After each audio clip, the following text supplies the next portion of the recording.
The summer heat had finally broken over the Montana plains, leaving behind a cool evening that carried the scent of sage and distant rain. 12-year-old Emma Martinez pressed her face against the kitchen window of their small ranch house, watching the last light fade behind the rolling hills. The house felt too quiet without her mother's laughter.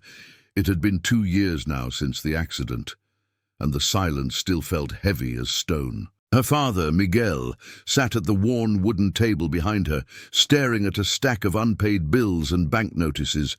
His weathered hands, scarred from years of ranch work and rodeo riding, trembled slightly as he pushed the papers aside. At 42, he looked older than his years, the weight of single parenthood and a struggling ranch etched deep in the lines around his dark eyes. "Mija," he said softly, using the Spanish endearment her mother had loved. "You should get some sleep. School starts again next week." Emma turned from the window, her long black hair catching the lamplight. "Dad, are we going to lose the ranch?" Miguel's jaw tightened. He'd been hoping she hadn't overheard his phone calls with the bank. "We're going to figure something out, Emma. Your mama and I, we built this place with our own hands. I'm not giving up without a fight." As if summoned by their conversation, tiny points of light began dancing outside the window. Fireflies, dozens of them, maybe hundreds, flickering like fallen stars across the pasture. Emma had always loved watching them, but tonight they seemed different, more urgent somehow. "Look, Papa," she whispered, using the name she'd called him as a little girl. "They're everywhere tonight." Miguel joined her at the window, placing a gentle hand on her shoulder. For a moment they stood together in comfortable silence, watching nature's light show. The fireflies danced in patterns that seemed almost deliberate, moving away from the house toward the old grazing lands they'd had to lease out to neighboring ranchers. "Your mother used to say fireflies were messages," Miguel said quietly. "Signals from people who loved us, telling us not to give up hope." Emma felt a strange pull as she watched the tiny lights drift toward the horizon. Something about their movement tonight felt like an invitation, a gentle beckoning toward the abandoned section of their property where an old line shack sat in ruins. "Dad, I'm going to sit on the porch for a while," she said, already moving toward the door. "Not too late, Mija, and stay close to the house." But as Emma settled into the porch swing, the fireflies continued their mesmerizing dance, leading her eyes toward paths she hadn't walked in years.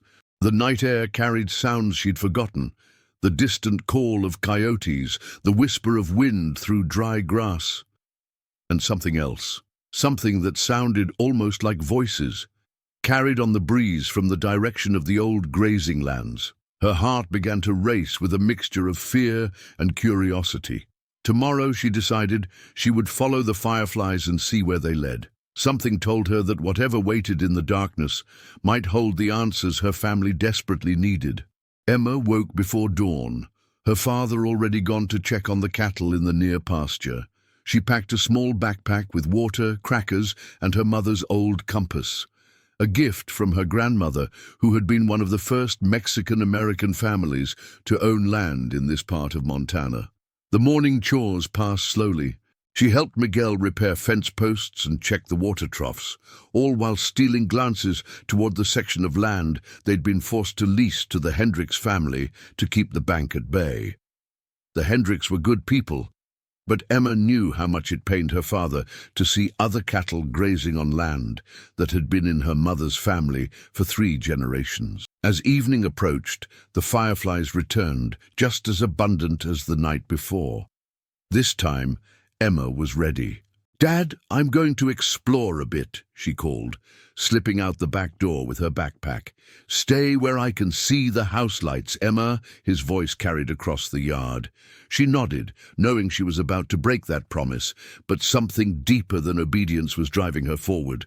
The fireflies seemed to pulse in rhythm with her heartbeat as she walked across the familiar yard and through the gate that separated their working ranch from the leased grazing land. The night was clear and warm, with a 3/4 moon providing enough light to navigate the worn cattle paths. Emma followed the dancing lights across a creek she'd played in as a child, up a gentle rise covered in buffalo grass. and down into a valley she'd only seen from a distance. As she walked, memories surfaced of her mother telling stories about this land, how Emma's great-grandmother had been a curandera, a healer who helped both Mexican and Anglo families in the territory when doctors were scarce, how the family had survived the Depression by sharing what little they had with their neighbors, building bonds that lasted generations. The Fireflies led her to a cluster of old cottonwood trees surrounding what looked like ruins of several buildings. As Emma approached, she realized this wasn't just an old homestead. It was more like a small settlement, with the remains of at least 6 structures arranged around a central area. Her breath caught in her throat as she stepped into the clearing. Even in the moonlight, she could see that someone had been maintaining this place. The pathways were clear of weeds. Several wooden crosses marked what appeared to be graves, and flowers, both wild and planted, grew in careful arrangements around the site. But it was the stone monument in the center that made Emma's heart race. Carved into a large piece of granite were names, dozens of them, with dates ranging from the 1890s to the 1980s. At the top, in both English and Spanish, were the words, "In memory of the healers who served all people." Emma's hands shook as she pulled out her phone's flashlight and read the names more carefully. There, third from the top, was Esperanza Morales Martinez, 1923-1962. She healed bodies and hearts. Her great-grandmother, the curandera from her mother's stories. But that wasn't what made Emma sink to her knees in the soft earth. At the bottom of the monument, recently carved and still sharp-edged, was another name. Maria Elena Martinez, 1985-2022. She carried on the legacy. Her mother. Someone had added her mother's name to this memorial, honoring her as part of a tradition Emma had never fully understood. As she knelt there, overwhelmed by the discovery, Emma heard the sound of approaching footsteps. Her heart hammered as she realized she wasn't alone in this sacred place, and she was too far from home for anyone to hear her call for help. Emma's first instinct was to run, but the footsteps were coming from multiple directions. She was surrounded. Her mind raced through her father's safety lessons as she crouched behind the monument, trying to make herself invisible in its shadow. Emma? Emma Martinez. The voice was weathered but kind, and definitely familiar. She peered around the stone to see Jake Hendricks, the neighboring rancher, approaching with a lantern. Behind him came 4 other figures, men she recognized from town, including Tom Clearwater from the hardware store, Sheriff Rodriguez, old Pete Morrison from the gas station, and incredibly, her own father. Dad? Emma stood up slowly, confusion replacing fear. "What are you doing here?" Miguel's expression was a mixture of worry and something else. Pride, maybe, or recognition. "I saw you leave and followed your path, mija. I figured you might end up here eventually." "You knew about this place?" "We all did," Sheriff Rodriguez said gently, removing his hat as he approached the monument. "We've been taking care of it for decades." Emma looked from face to face, seeing these familiar men in a completely different light. Jake Hendricks, the wealthy rancher who'd leased their land, knelt down and began pulling weeds from around the base of the memorial. Tom Clearwater unpacked fresh flowers from a canvas bag and began replacing the wilted ones around the graves. "I don't understand," Emma said, her voice barely above a whisper. Her father moved to stand beside her, his hand resting on her shoulder.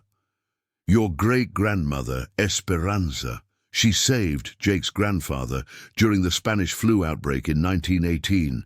She was just a teenager, but she knew the old remedies, the herbs that could break a fever when the doctors had given up." Jake looked up from his weeding, his eyes bright with unshed tears. "My grandfather lived to be 91 because of her. He told me the story every year on my birthday, how a Mexican girl who barely spoke English walked 15 miles through a blizzard to bring medicine to his family." Tom Clearwater added another story. "She delivered my father when my grandmother was in labor for 3 days. The doctor said they'd both die, but Esperanza knew what to do. She stayed with them for a week, making sure they were both strong. Sheriff Rodriguez spoke next. During the Depression, when half the county was starving, the Martinez women organized food distribution from this very spot. They fed Anglo and Mexican families alike, never asking questions about immigration papers or ability to pay. Emma felt tears streaming down her face as the stories continued. Each man shared a family memory, how the Martinez women had touched their lives or the lives of their ancestors. They spoke of her great-grandmother's daughter, who had continued the healing tradition, of her grandmother, who had become a licensed nurse but still used traditional remedies, and finally, of her mother. "Your mama," Pete Morrison said, his voice thick with emotion. "She didn't just heal bodies. She healed hearts, brought people together. When my grandson came back from Afghanistan with PTSD, she spent hours with him, talking him through the darkness. Never charged us a penny." Miguel squeezed Emma's shoulder. "After your mother died, these men came to me. They wanted to honor her memory, to make sure the sacrifice your family made for this community was never forgotten." "But why keep it secret?" Emma asked. The men exchanged glances, and it was Jake who answered. "Because your family never asked for recognition. For over a century, the Martinez women gave everything to help others. The least we could do was protect this sacred ground and keep their memory alive." Sheriff Rodriguez pulled out an envelope from his jacket. "Emma, there's something else you need to know. These men, along with several families in town whose lives were touched by your family, we've been planning something." Emma opened the envelope with trembling hands. Inside was a legal document, a deed transferring ownership of the 500 acres surrounding the memorial site to the Martinez family, along with a check that would more than cover their outstanding debts. "The Hendricks family has been wanting to return this land to your family for years," Jake said, standing and brushing dirt from his knees. "We just needed to find the right moment, the right way to do it." Emma looked at her father, seeing him cry for the first time since her mother's funeral. These tough, weathered men she'd known her whole life, had quietly conspired to save their family's legacy. "But there's one condition," Tom Clearwater said with a slight smile. Emma's heart sank. Of course there was a catch. "You have to promise to keep telling the stories, to remember who you come from and what it means to serve others." As Emma nodded through her tears, she understood why her mother had always said fireflies were messages from those who loved them.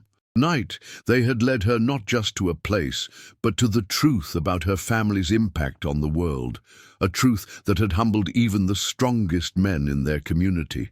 3 months later, Emma stood in the same spot where she'd knelt that night, but everything had changed. The ruins had been carefully restored by volunteer crews from across 3 counties. The old settlement now served as the Martinez Family Heritage Center, a place where local history was preserved and traditional healing arts were taught to anyone who wanted to learn. The check from the community had done more than save the ranch. It had transformed it.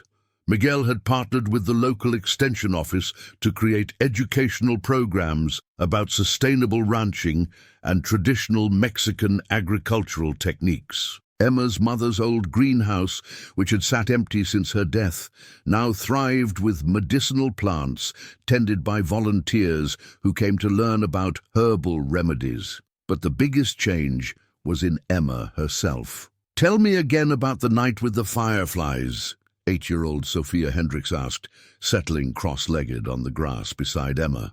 Sophia was Jake's granddaughter, part of a new generation of children who came to the center every Saturday to hear the old stories and learn about the interconnected history of their community.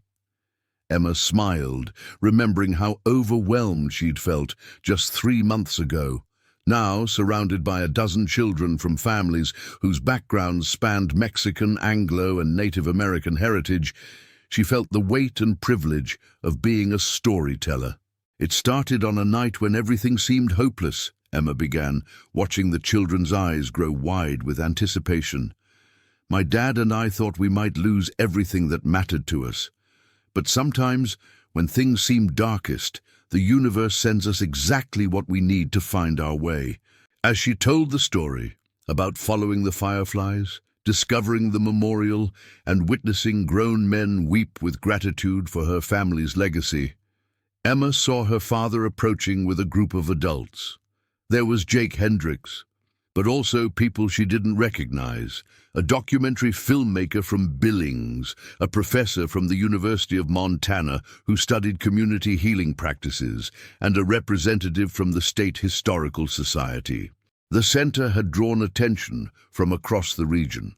People wanted to learn about how a small rural community had preserved and honored the contributions of a Mexican-American family across 4 generations. They wanted to understand how traditional healing practices could complement modern medicine and how communities could support each other across cultural and economic divides. The important thing to remember, Emma continued, addressing the children, but speaking loudly enough for the adults to hear, is that none of this happened because my family was trying to be heroes.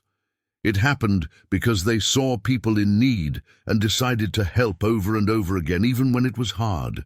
Young Sophia raised her hand. But what about the warriors kneeling? You said the Fireflies led you to something that made warriors kneel. Emma's throat tightened with emotion as she looked at the faces around her. Children and adults, people whose families had been in Montana for generations, and others who had arrived just recently, all drawn together by the simple idea that service to others creates unbreakable bonds. The warriors, Emma said softly, were the strong men of our community. Ranchers, business owners, law enforcement officers, people who were used to standing tall and being tough.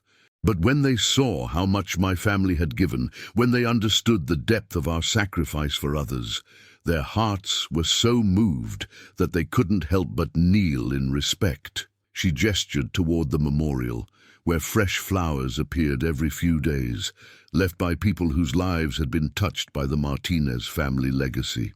True warriors aren't just strong in battle, Emma continued.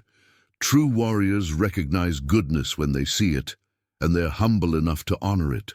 As the sun began to set and the first fireflies of the evening started their ancient dance, Emma felt her mother's presence more strongly than she had since the accident. The community her great-great-grandmother had started serving over a century ago had grown into something beautiful and sustainable, a network of people committed to caring for each other across all the boundaries that usually divide us. Miguel approached and squeezed Emma's shoulder, his eyes bright with pride. Ready to head home, mija? Emma looked around at the Heritage Center, at the children still asking questions about the old stories, at the adults making plans for next weekend's traditional cooking workshop, at the Fireflies beginning their nightly dance across land that would remain in her family forever. Actually, Dad, she said, feeling older than her 12 years and younger than she'd felt in months, I think I'm already home.